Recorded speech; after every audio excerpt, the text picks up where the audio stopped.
Police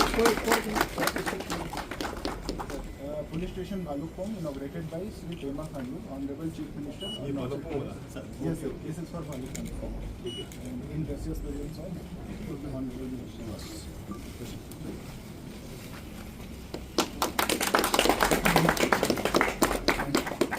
Arunachal Pradesh Police Station Silchar inaugurated by Sri Pema Khandu, Honorable Chief Minister, Arunachal Pradesh, in gracious presence of Sri Home Minister. फुटबा के नाम से जानते हैं उन्हें। ये traditional coat, traditional bank और उसके साथ साथ हमारा ये ट्रेडिशनल खाता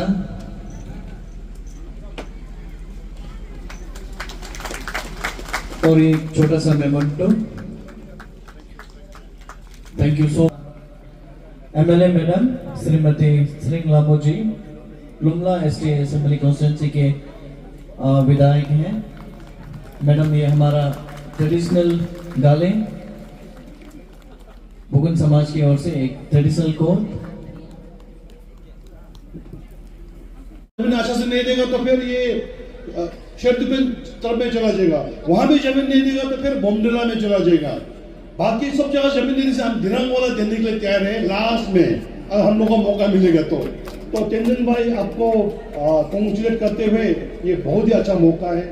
पेमा खांडू सरकार की तरफ से सबसे बड़ा गिफ्ट एक हेल्थ मेडिकल कॉलेज जो मिल रहा है आपके क्षेत्र में मिल रहा है, तो आपको बधाई।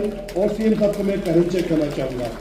मैं आपका बात को मैं ख़त्म करना चाहूँगा उससे पहले सर हम लोग आज जिस सर पावन भूमि में हम लोग यहाँ पे बैठा हुआ है, आपके शुभ हाथों से सर जो श्री गणेश किया सर, शिलान्यास किया सर, हम लोगों ने फाउंडेशन सर डाला है सर जो बुद्धा पार्क के लिए सर।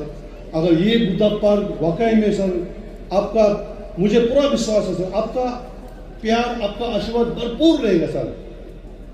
और ये सर एक ना केवल सर बौद्ध धर्म को सर आगे लेके जाएगा सर, यहाँ पे सर शांति लेके आएगा सर, यहाँ पे जो बेरोजगारी सर उसको सर दूर रखेगा सर, हमारा जो एम्प्लॉयमेंट सर वो जनरेट करेगा सर।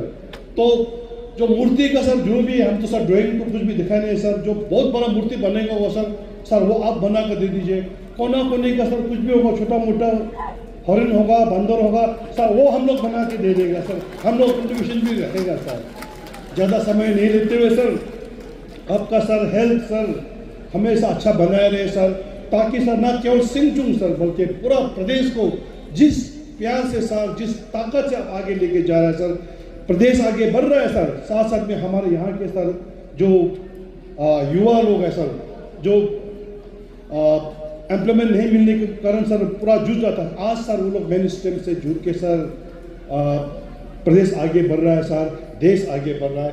ज़्यादा समय नहीं लेते हुए आप सबको तेंजिन भाई, रूसू समाज के जितना भी आका भाई लोग हैं, आपका बुगुन समाज का, आप लोग सब बहुत अच्छा, आप लोग का एक नेता बीच में तेंजिन भाई आया। ये मेरा एक हफ्ता में दूसरा बार मेरा स्पीच हो रहा है तेंजिन भाई के कॉन्स्टिट्यूंसी में। हम उस दिन भी बोला था कि तेंजिन बहुत ही अच्छा लड़का है, इसको आगे लेके जाएगा, उसको मेरा प्यार बरकरार रहेगा, सीएम साहब का प्यार तो छप्पर फाड़ के मिलते रहेगा। इतने ही कह के मैं आपका बात को मैं खत्म करना चाहूँगा। और मामा आप भी छोटा भाई ने पानी का मेरे में थोड़ा बोला था, उसका भी आप अपना इसमें आप टास्क कर देने से ठीक है। कारण से जय हिंद कुछ कर देंगे। तो यहाँ का डेवलपमेंट के लिए श्री तेंजिन नीमा ग्लो साहब ने कुछ पॉइंट्स जो आप लोगों के बीच में जो रखा है, आने वाला दिनों में हम लोग ज़रूर उसमें चर्चा करके प्रायोरिटी कौन सा है हम ज़रूर सपोर्ट करेंगे। अभी इस बार इलेक्शंस में थोड़ा बहुत यहाँ पे पार्टीबाजी भी हुआ होगा, क्योंकि भारतीय जनता पार्टी की तरफ से एक कैंडिडेट फिर तेंजिन नीमा एक इंडिपेंडेंट कैंडिडेट के तौर पे आया है। मगर हमारा हमेशा ये मानना है कि इलेक्शन ख़त्म होने के बाद में सब लोग एक टीम हिसाब में हम लोगों को काम करना चाहिए। और आने वाला दिनों में भी अभी पंचायत इलेक्शंस बहुत जल्दी डिक्लेयर हो जाएगा, तो पंचायत इलेक्शंस में भी मैं तो अपना स्टेट का प्रेसिडेंट कलिंग मोयोंग जी को भी कह दूंगा कि यहाँ इस कॉन्स्टिट्यूंसी में क्योंकि पार्टीबाजी करने से अपना बीच में झगड़ा होता है, मिसअंडरस्टैंडिंग होता है, ये अच्छी बात नहीं है। तो पंचायत में जो जीतता है उसको ही टिकट दे के अनकॉन्टेस्ट करके भेज देने से पीसफुल होगा। चाहे वो बीजेपी का हो या अपना तेंजिन जी का कैंडिडेट हो, जो विनेबिलिटी फैक्टर को देख के आपस में बात करके जो जीतता है उसको सब लोगों का कंसेंसस लेके आगे भेज देने से ये ज़्यादा अच्छा रहेगा। हमारे ओर से हम ये सुझाव देंगे और अपना स्टेट का अध्यक्ष भाजपा को भी हम इस सुझाव को हम वहाँ भी हम पहुँचा देंगे। आज यहाँ पे हमारा जो 6 सर्कल से सभी political leaders from both the parties, दोनों पार्टीज से यहाँ पे आए हुए हैं। अब सभी सीनियर लीडर्स से भी हमारा यही निवेदन होगा कि देखिए, आका हो या बुगुन हो या मिजी हो, बहुत छोटा समाज है, तो उस छोटा समाज को यूनाइटेड करने का जगह में हम लोग फिर पॉलिटिकली आपस में ही लड़ जड़ के बैठेगा, मिसअंडरस्टैंड होके बैठेगा, तो फिर डेवलपमेंट में ये बड़ा हर्डल हो जाएगा। यहाँ में हम देखा कि जनरली बाकी कुछ टाइप्स में पॉलिटिक्स जो है बहुत एक्टिव हो जाता है।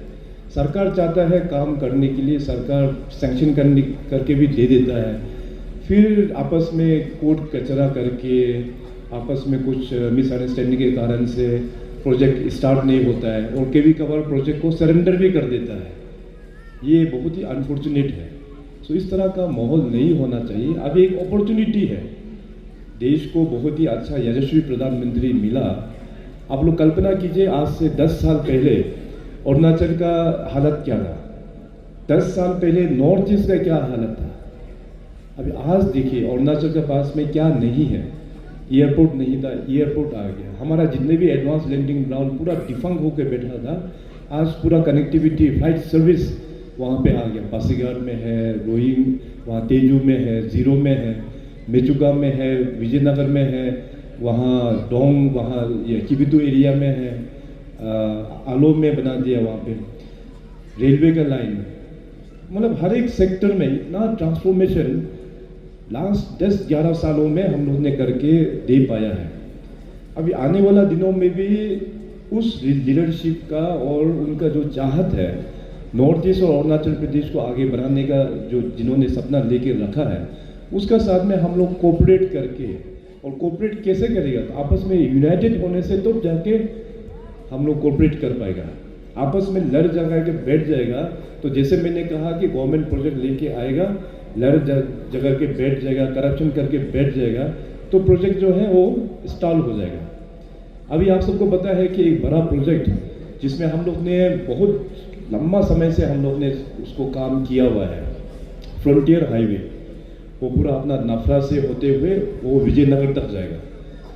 तो इतना लंबा समय से हम लोग ने एक्सरसाइज करके भारत सरकार को कन्विंस करके इतना मीटिंग, सीरीज ऑफ मीटिंग किया हुआ है। कुल मिला के 2500 किलोमीटर का ये हाईवे का रोड प्रोजेक्ट है।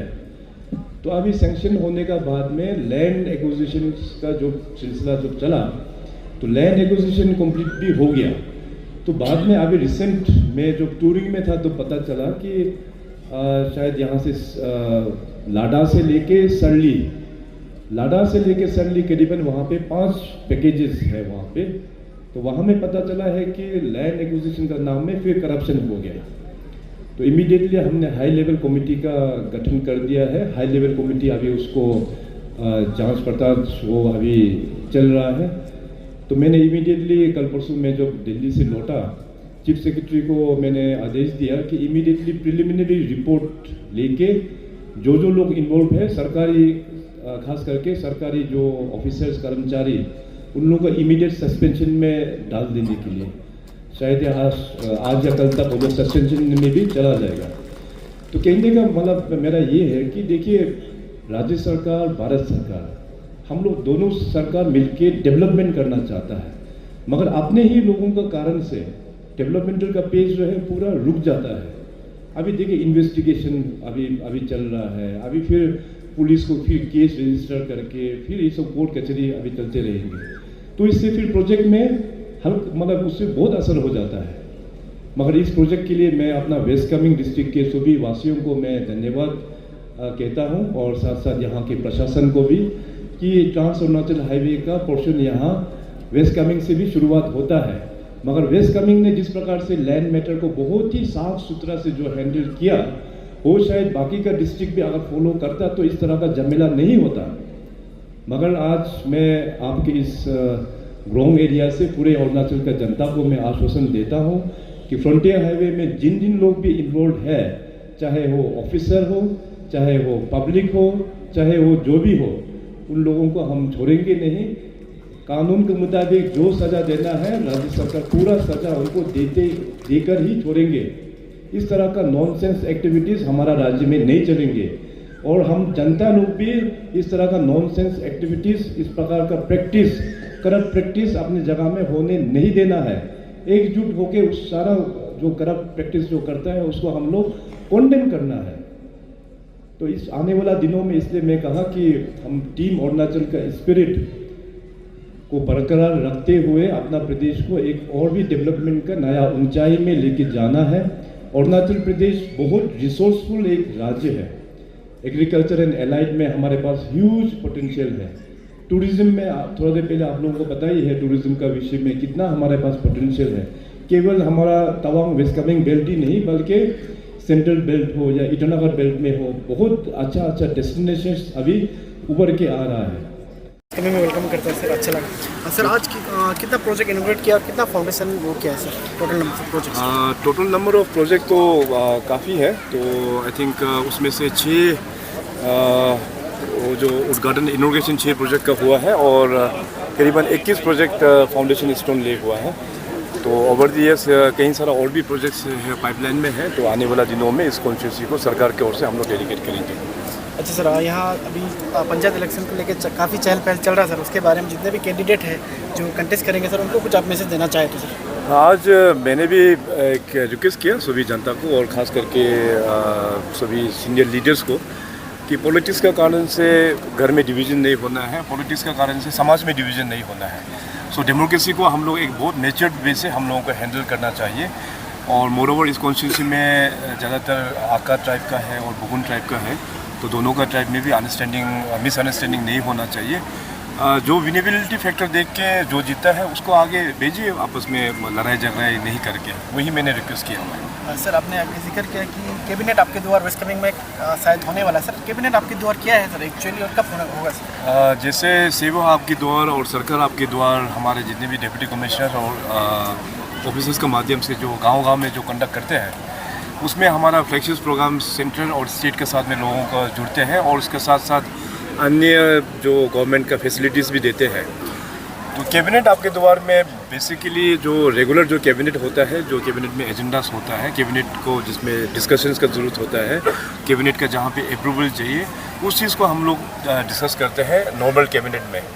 डिस्ट्रिक्ट्स में जो आते हैं तो वो सब नॉर्मल एजेंडास को भी हम लोग लेते हैं डिस्कशन के लिए और उस डिस्ट्रिक्ट के लिए स्पेशल फोकस दे के उस डिस्ट्रिक्ट में और हमको क्या क्या करना चाहिए सरकार, उसका ऊपर भी डिलीब्रेशंस करके और सैंक्शंस भी हम लोग दे के जाते हैं। और साथ ही साथ डिस्ट्रिक्ट का हम लोग रिव्यू भी करते हैं कि जितने भी जो काम है किस प्रकार से काम होता है, डिपार्टमेंट वाइज हम लोग रिव्यू भी करते हैं। तो इससे काफ़ी काम में स्पीड भी हो जाते हैं और इससे काफ़ी फ़र्क होता है।